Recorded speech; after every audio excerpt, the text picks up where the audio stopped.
Yeah, so guys, and welcome to a brand new video over on the SoRare Road to Glory. So in today's video, what I'm going to do is cover the players that I'm looking to gamble on, having a good weekend and therefore hopefully becoming expensive because they're good for the specialist SO5. As always, if you guys are interested in signing up to SoRare, there is a referral link down below. Once winning 5 cards on the bidding market, you'll get yourself a free tradable limited card. Don't overpay to get this free limited card. It's only worth about £2 to £7. But it's a nice little bonus. On top of that, you do have to be 18 plus to play SoRare because it's real life money and that money is there to be lost as well as it is there to be made. On top of that, if you guys are interested in the investing and trading, I do stream this every single day on my Twitch from about 6:30 onwards. So it may sound a bit complicated, so let me just, make it a little bit simpler. Now, there are two SO5 tournaments on the weekend and they both have the same sort of requirements.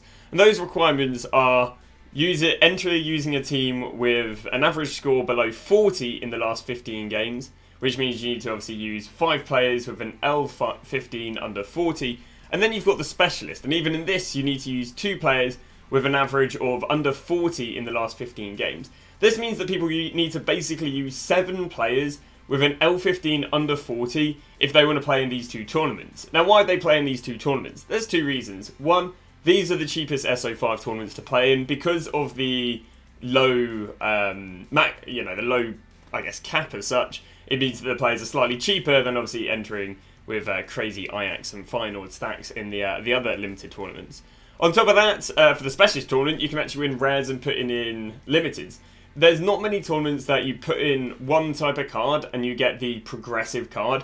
You know, putting in rares and winning super rares, putting in super rares and winning uniques. There's very few tournaments of this, especially as this is the most entry-level version, or the most entry-level tournament that you can put in a low card and win a higher card. That means there's really good demand.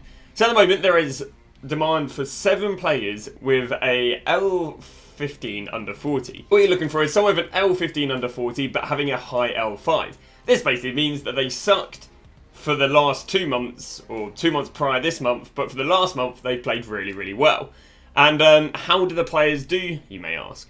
Well, the players that do fit under this criteria absolutely bang. So an example from 2 weeks ago is the likes of Mikhail Vegza. If we go look at his price went from £5 and he went all the way up here to £21. The reason for this is because he had an L5 of 52 and an L15 of 39. We also have an example from this week. We can grab Baz Coopermares, if I'm not wrong. KU. There you go. And this is someone that I did the gamble on last week. And I did the gamble on him last week, and he played really well, which meant he banged in price. So I went and bought a bunch of him down here for £4. He then had a really, really good game. It was a bit of an exception, I feel. Pulled in a 79. And because he pulled a 79, it meant that he now has an L5 of 62, but his L15 is still below 40. Which now means that he went from this price all the way up here to this price, up to 18 quid. He even had a few sales last night at 12, or yesterday afternoon. So, pretty interesting. You can see, there's, okay money in a short amount of time. Obviously, with the flip side of this, if someone doesn't play well, they will go down a little bit. And as I say, this is basically a gamble because players who didn't do well, you got someone like there, Christopher Werzenig. We went and bought a bunch of him for 4 quid, and I had to go and sell him for 3 quid. So there was a £1 loss, but on the gains there was a £4 gain. So to find players to gamble on, what I do is I head up here to Scout. It's behind the webcam. I then go to Player Finder. I then go to players playing in game week 260 because I only really like players who are playing on the weekend. We're going to go and set all these scores to the max. So the all round for the L15 and the all round for the L5 to max. We're going to go and set the SO5 highest to 40, because obviously that's the requirement. Highest L15 is 40. We're then going to untick both of these, although I probably should tick, actually, some of these, but we'll leave them for now. The SO5 average, what I'm going to do is I'm going to go from 40 to 50. And what this is going to do is it's going to give me players, if you have an SO5 of 40, it's not that impressive, but if they're about to lose one of their L5 scores, and it's about to be replaced by potentially, a really good score, then that could be a good gamble.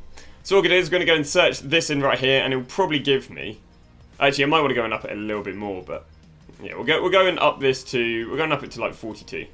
So then we get to the players like this guy. We've got Jurrit Balabit. Perfect. £3, L15 relatively high. L15 quite high, but what I'm going to do is we're going to go and click on the player. I'm now going to go and add all of these numbers for the last 15 games and work out what is the highest score he could get in the next game and still be eligible for the tournament. So something that might be able to help you guys a little bit, but the highest combined score you can get from 15 games is 606.75. This will give you a L15 under 40, but you know, try and allow you to maximise that L5 as much as possible. So then what you've got to do is you then have to minus the last score of that 15 and then to work out what the maximum you can have. So basically we have 478. I then had to minus the last score on the list, which was 27.8. That then gave me 450.8. The highest score I can get with 13 scores is 525.5, which means that the highest score we can get is going to be around about 74.2. Now the problem is even if we go and get 74.2, that won't actually rise as L5 above 50. You want the L5 to be able to get above 50, because what we're going to do is we're going to be replacing the 42 with a 74, and that just won't rise it above that, because the 74 and the 54 have to go and carry these three numbers. So now I'm going to go and do all the maths and work out some players that can have a high recent score and keep that L15 under 40. So the first person who's quite close to being a, I guess, gamble was Hakan Aslan, but sadly, 10 most recent scores take him to 390. Minus the, I guess, the oldest score there takes you to 360. The highest he can get is just over 400, which means the highest he could get would be 40. Well, 40 into this L5 right here would bring you down to about a 46 or a 47. And again, that's quite a low floor that you can get. So, yeah, sadly quite close to him, but that's why you need to run the maths, because if you don't run the maths, you realise that actually this guy can't physically get a good L5 without exceeding too high of an L15. So the first player I've been able to find is a Dino Aslanjic. So this guy, yeah, is L15 minus the most recent score. I think he's losing like a 51. Actually means he can get up to a 72.1. So you get as high as a 72.1 in his next game, and it will still be under L40. Sorry, under 40 for the L15. Now, even a score of, I think, 53 gets him up to a L5 of 50, which isn't too bad. And then obviously he would have started all of the last 5 games as well, which works really well in his favour. Obviously he starts putting in like a, you know, I don't know, like a 60 or a 65, and again even up to 70. Obviously he will go up to a decent like 52, 53 L5, which is, you know, some of the best L5s that you can get with an L15 under 40. So yeah, not too bad. Again, is he inflated? Not really inflated at the moment, to be honest. £2.60. And again, you need him to get a score of basically at least 52 to work into a an L5. I mean, again, it's 48 at the moment. He could go and pull in a 48, and yeah, I mean, he's still L5 of 48, which, you know, potentially still make him rise a little bit right there. But yeah, not too bad of a player right here.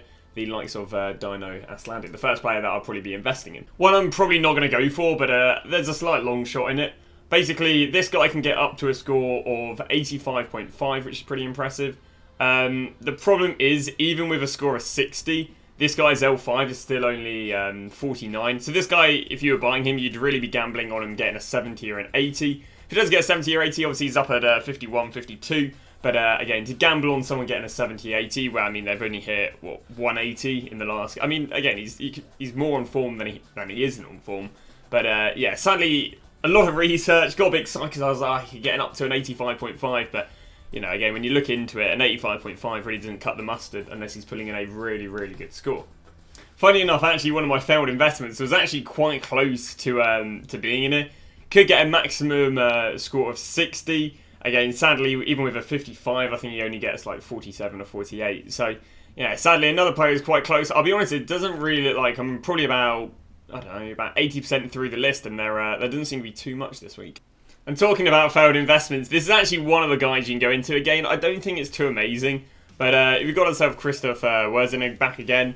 Now, the highest score he can get is 87.4, which is brilliant, but his L5 at the moment it's okay.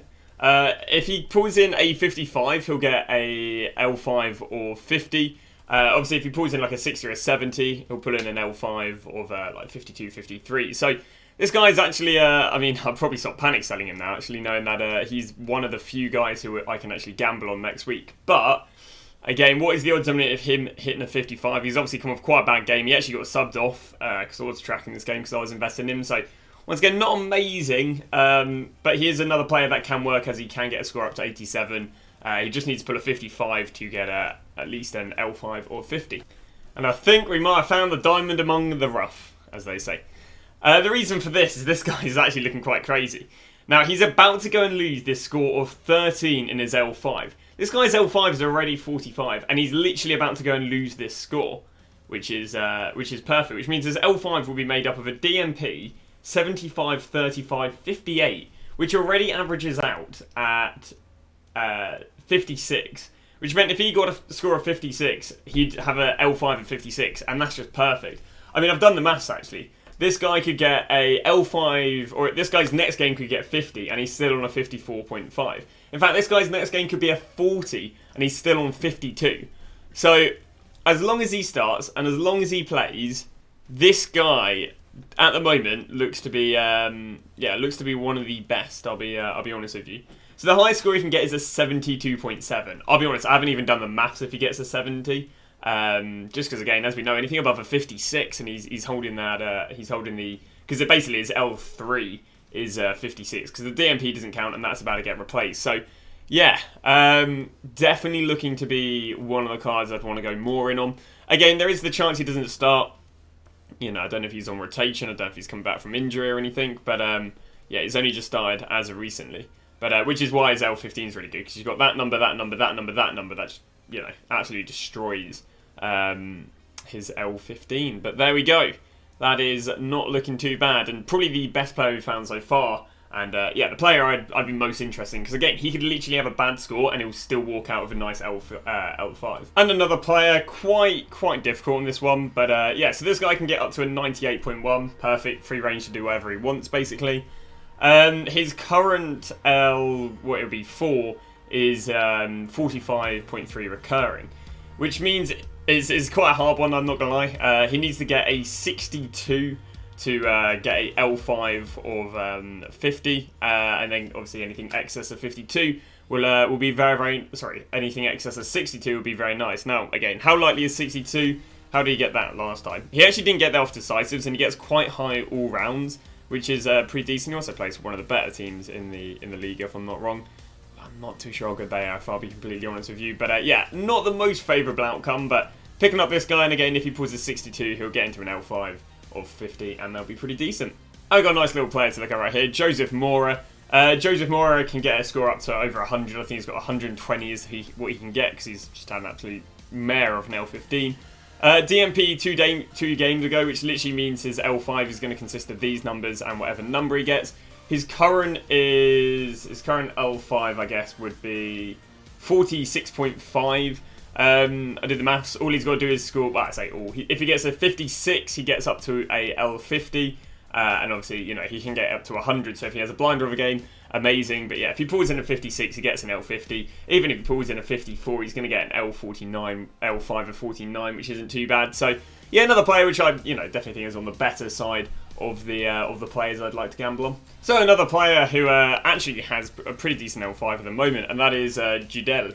Coming in about £3. His current L5 is 48. The maths is that he needs to get a 57 or a 56.5 to go to an L50. Can get up to 100 because once again he's got loads and loads and loads of scores and then DMPs. So his average is obviously literally these 4 being high and then nothing but, you know, nothing above a 30. So another decent one right here. You've got Leon Musev, which once again can score up to 100 because he's had such a awful L15. His current L5 is actually going to work out being, what is it, 51. Yeah, which means if he pulls in anything on, you know, 51 or above, he's going to obviously keep that 51. In fact, he can probably get all the way down to about a 47, 48 and still pull in an L5 over 50. If he pulls in a score of 60 or anything near the 63, he'll pull in a L5 of 53. Again, coming in at a 5er, not looking too bad of a player. And there we go. We have now gone through every single player. I think there was like 100 players for me to look at. We can scroll up here. 94 players to look at. The players that we found out being a decent pickup were. So once again, the players we're looking at are going to be Diego Azlanagic, who can get up to a 71.